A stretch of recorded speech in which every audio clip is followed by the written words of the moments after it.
મોરબીમાં વેપારીએ પોતાના પરિવાર સાથે સામૂહિક આત્મહત્યા કરી હોવાનો દુઃખદ બનાવ સામે આવ્યો છે.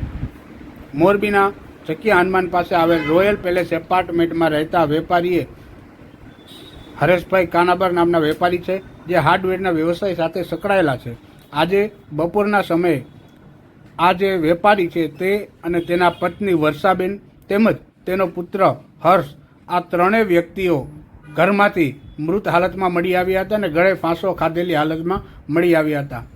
બનાવની જાણ થતાં મોરબી જિલ્લા પોલીસવાળા રાહુલ ત્રિપાઠી સહિત મોરબી સિટી એ ડિવિઝન પીઆઈ એચ એ જાડેજા તેમજ પોલીસ કાફલો ઘટના સ્થળે પહોંચ્યો હતો અને તપાસ હાથ ધરી હતી. તેમજ ત્રણેયના મૃતદેહો છે તેને ઉતારીને મોરબી સિવિલ હોસ્પિટલમાં પીએમ અર્થે ખસેડવામાં આવ્યા હતા. આજરોજ મોરબી સિટી એ ડિવિઝન પોલીસ સ્ટેશન ખાતે એ પ્રમાણે જાહેરાત કરવામાં આવી કે એક જ પરિવારના 3 સભ્યો, જેમાં હરેશભાઈ, એના પત્ની અને એના દીકરો, આ ત્રણે આપઘાત કરીને અને પોતાના ફ્લેટના અંદર એ મૃત હાલતમાં મળ્યા છે.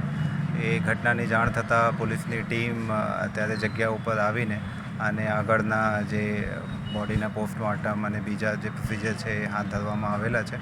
હાલ એમાં પ્રથમ દૃષ્ટિયા આ સમગ્ર જે બનાવ છે એ આપઘાતનું છે, સુસાઇડના બનાવ છે, અને તેમ છતાં એમાં પોલીસ દ્વારા તમામ એંગલની હાલ તપાસ કરી રહેવામાં આવેલી છે.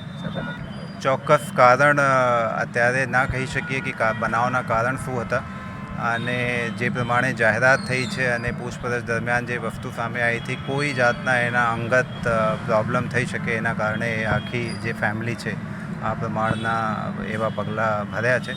બટ ચોક્કસ કારણ શું છે એ ઇન્વેસ્ટિગેશનમાં બહાર કાઢવામાં આવશે. રેડ નોટ એના જગ્યા ઉપરથી મળવામાં આવેલી છે, એમાં કોઈ જાતના કોઈ આક્ષેપ નથી અને જાતેથી આ પગલાં લીધેલા હોય એવા જાહેરાત કરવામાં આવે.